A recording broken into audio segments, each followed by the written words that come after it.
The morning after the 2016 presidential election, liberal America experienced a collective oh shit moment. Yes, it was quite a shock to watch Hillary's Midwest blue wall come crashing down. Against all odds and predictions, with nearly every poll and editorial page aligned against him, Donald Trump somehow prevailed. Here in Alabama, this was not a surprise.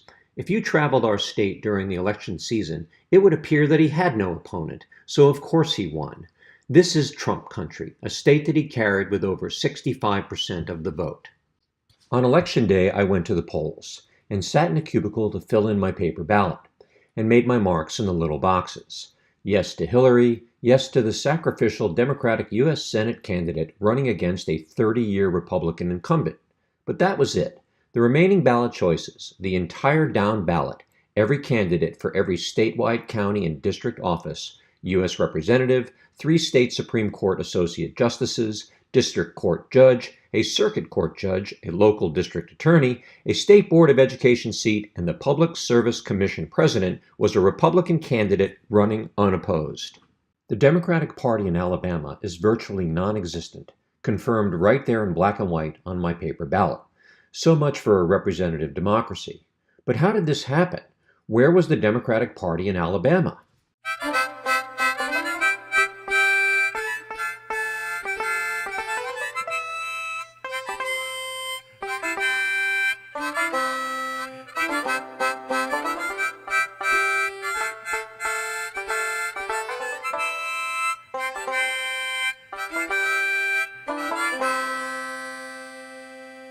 There is only one Democrat holding a statewide office, Congresswoman Terry Sewell. Every other member of the U.S. congressional delegation is a Republican, including both U.S. senators. The party holds supermajorities in both state houses. The governor is Republican, and nearly every other local office, from attorney general on down, is held by a Republican.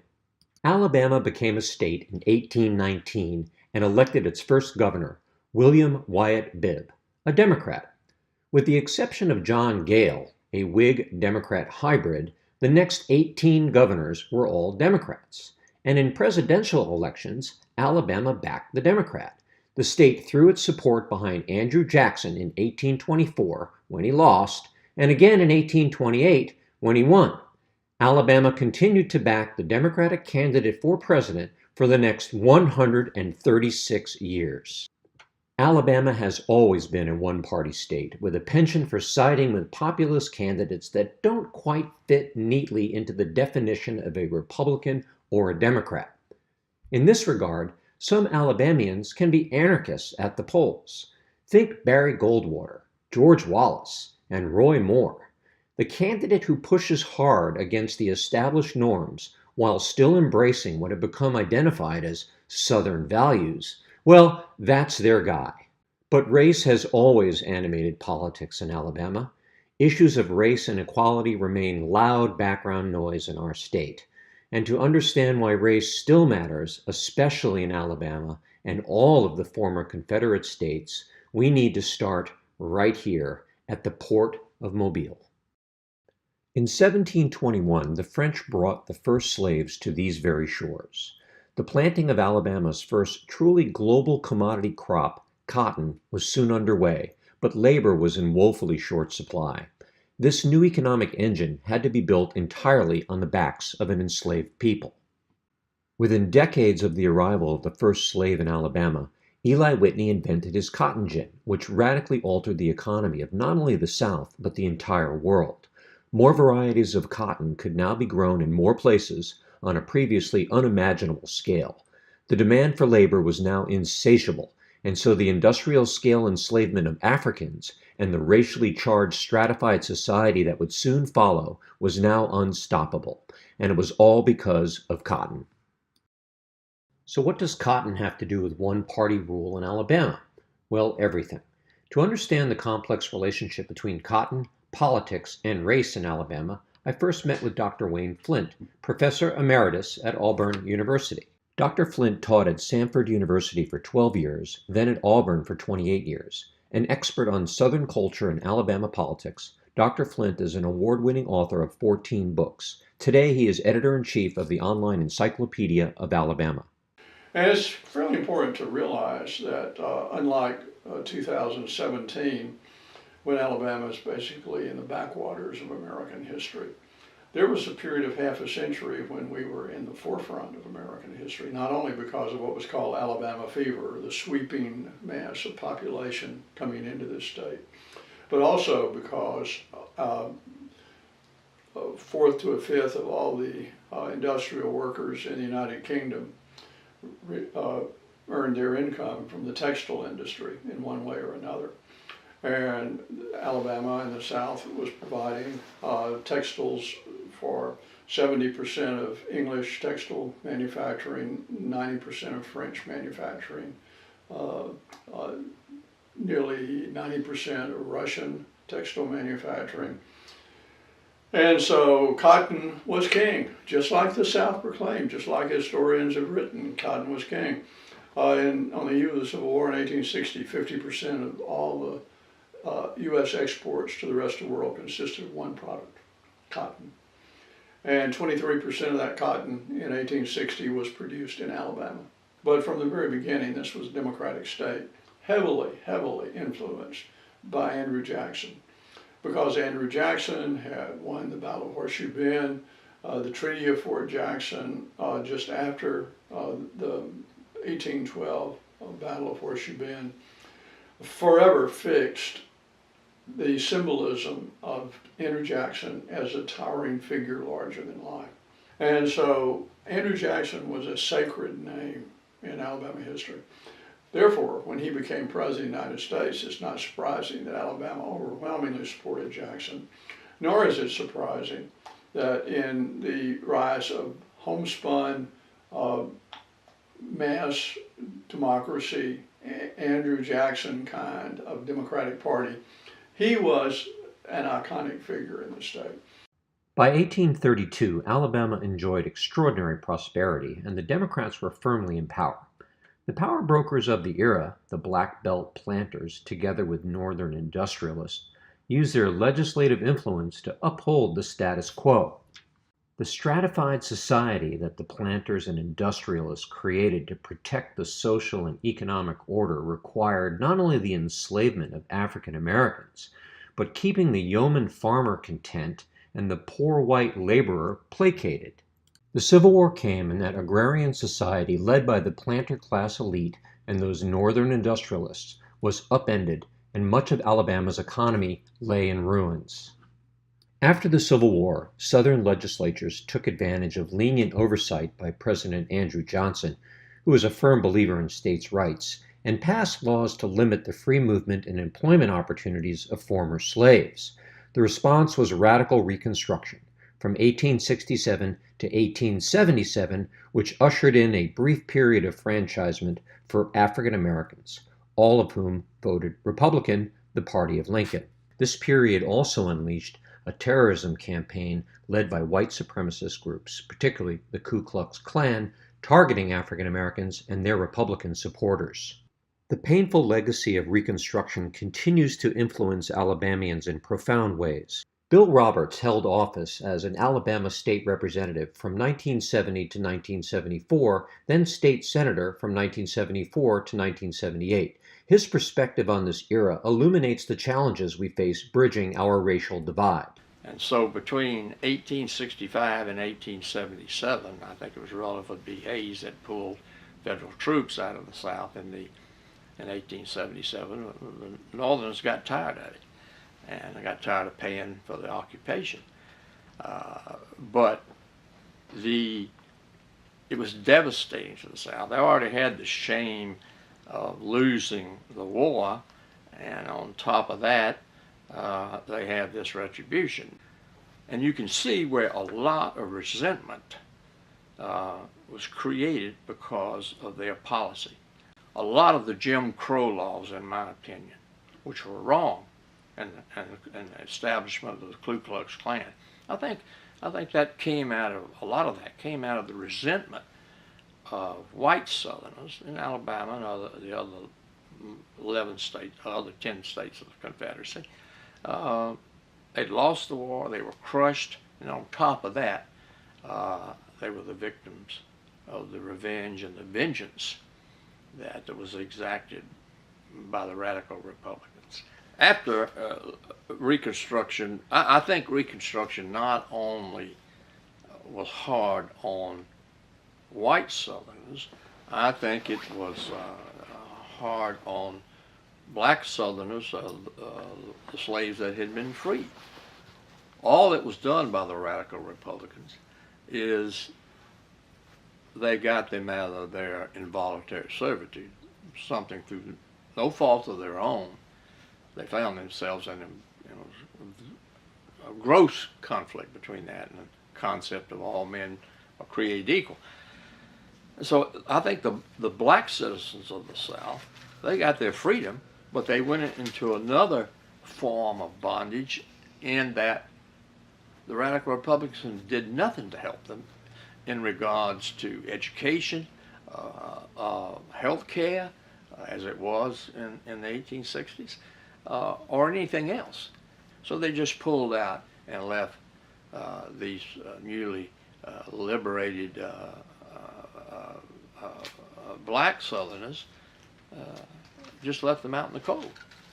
And then you have the Jim Crow laws that started after the whites started to gain control after 1877, and which was wrong, but it was a counter-reaction, resentment to the Reconstruction. And so the white Southerners and the black Southerners both suffered as a result of the policies of the radical Republicans. Troy, Alabama is the home of Steve Flowers, a former state representative for Pike County, Alabama for 16 years.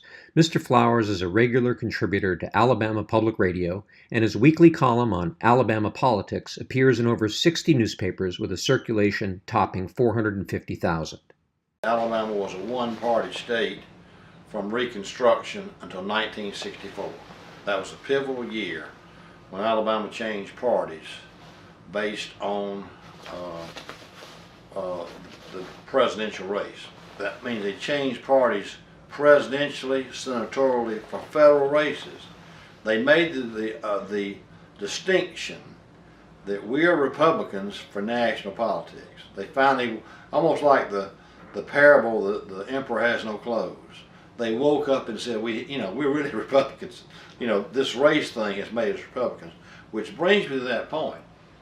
And I can't stress this more than the whole scenario you're talking about is Alabama has been, still is, ruled by race and religion.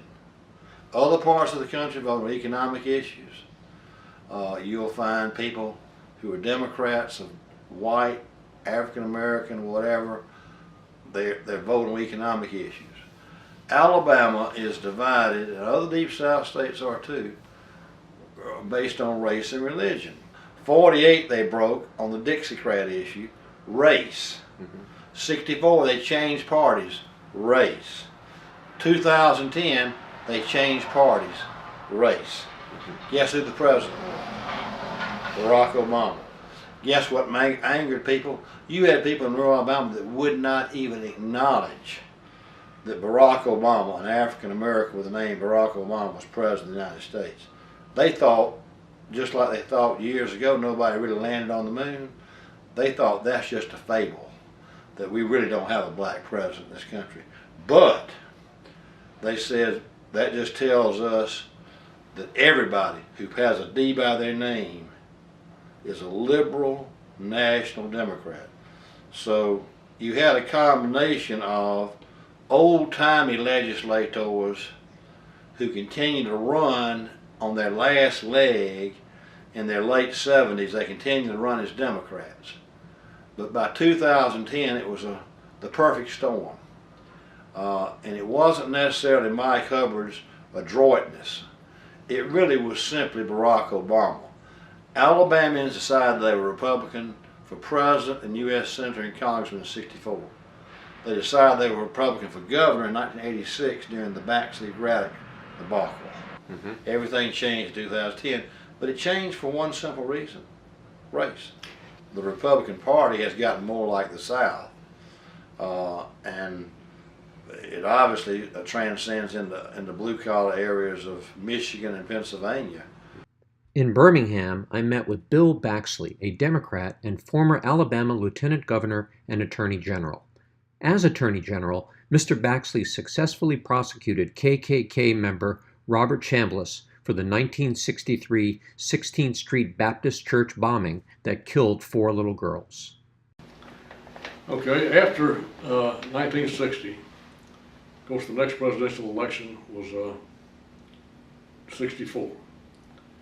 And George Wallace, once he stepped in then, he got elected governor in 62 and became immensely popular with his segregation forever and his stand in the schoolhouse door. And so Wallace was, he was the nominee of the Alabama Democratic Party, not LBJ, not Johnson. But by then, the Kennedy and Johnson administration had become even more unpopular in the Deep South than the Truman administration had ever been. And it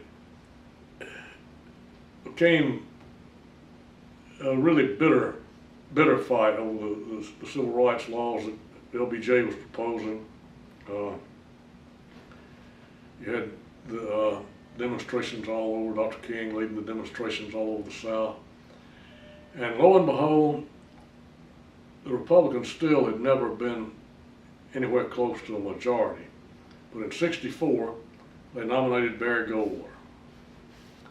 And '64 was a watershed election because LBJ was so unpopular in the Deep South. And Goldwater, on the other hand, was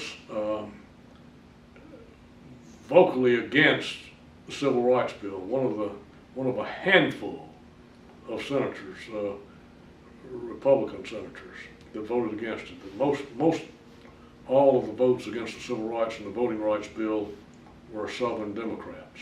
There were a few Republicans, but I think 3 or 4. So, and no Northern Democrats, I don't believe. But Goldwater became a hero.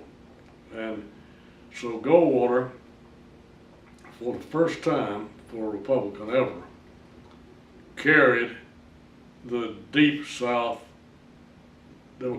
previously Democratic states. Goldwater carried Alabama. By then, Wallace did not, since Goldwater was the nominee, Wallace didn't actively campaign. So Goldwater swept the Deep South. The only states he carried in the whole nation were the Deep South states and his home state of Arizona. So LBJ won in a landslide, but Goldwater won in a landslide in the Deep South. That was the first election where it became respectable to actually vote Republican. Up to then, they had this charade where the people that were conservatives and the segregationists still remained with the Democratic Party. They were the Dixiecrat function, but it was because it was not respectable or not feasible to run as a Republican. But after Goldwater, it destroyed the stigma of voting for a Republican nominee. For more perspective on race and politics in Alabama, I visited with Carlos Finley, the Democratic candidate for an open judgeship on Mobile County's Circuit Court. I'm running for Circuit Judge, Mobile County, place 6. I'll be replacing, if that can be done, Circuit Judge Roderick Stout, and he's retiring. So it's an open seat, and it's an open race, and it's a partisan race. There are only 2 county-wide Democratic office holders in Mobile County. Traditionally, Alabama has voted along racial lines, and that hasn't changed very much. We still do. When you talk about Democrats versus Republicans, Most of the Republicans of today are Democrats of yesteryear. There was a swing, or a shift, should I say, in the mid-90s where many of the Democrats, the white Democrats, shifted from the Democratic Party into the Republican Party. Among the many conservative Democrats who defected to the Republican Party in the 1980s and 1990s included such well-known politicians as Trent Lott, Elizabeth Dole, Roy Moore, Rick Perry, Jesse Helms, and David Duke, along with two members of Alabama's current congressional delegation, Senator Richard Shelby and Representative Bradley Byrne. When I was growing up, everybody was a Democrat. Both of my parents were, just about everybody I knew was. And the Democratic Party, when I was growing up in Alabama, was a pretty conservative party. Very, very, very few people were Republicans. So most of the activity politically in Alabama was in Democratic primaries, and it was conservative candidates being opposed by candidates that were liberal. So that was the real fight in Alabama, was in the Democratic primary. That started to change during the mid to late 1980s and sped up some in the 90s. And the party, the Democratic Party in Alabama, changed very much.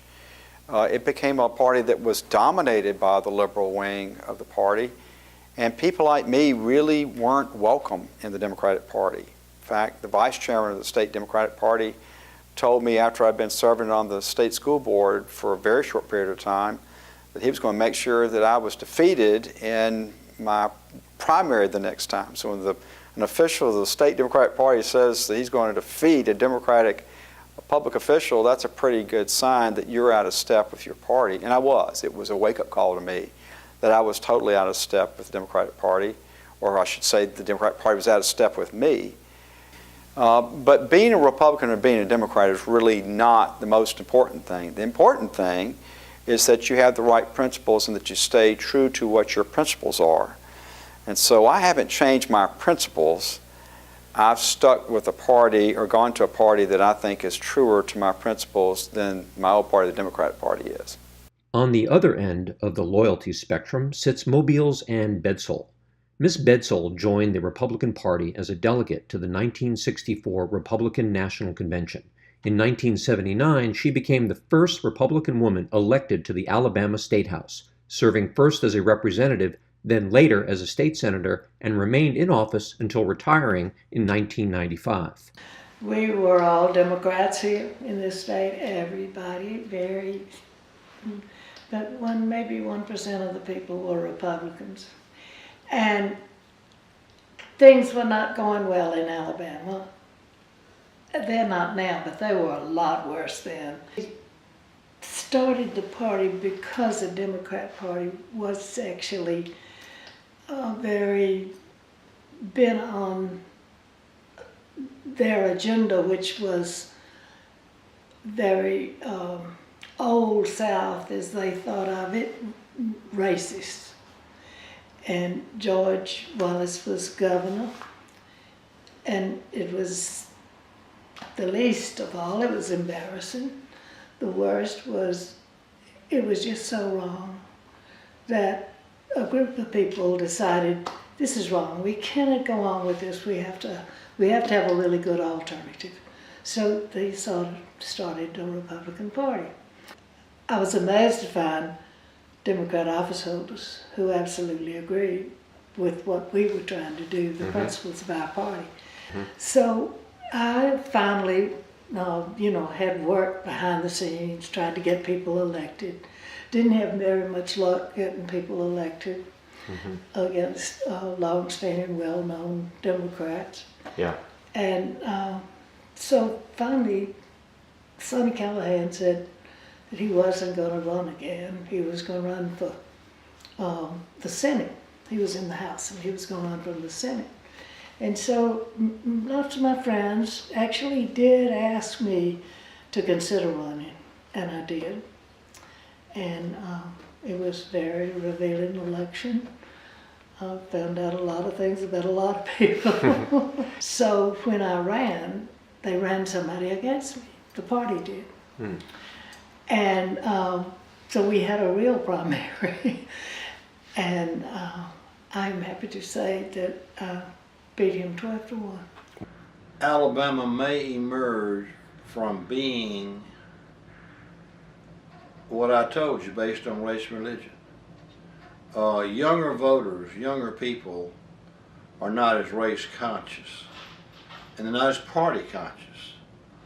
And the issues that the Democratic Party espouses, the country is evolving into a more progressive country. And Alabama is not necessarily, we made the last ones, but if you look at the Roy Moore voter and the more ardent Republican evangelical voter, they're over 70 years old. Yeah.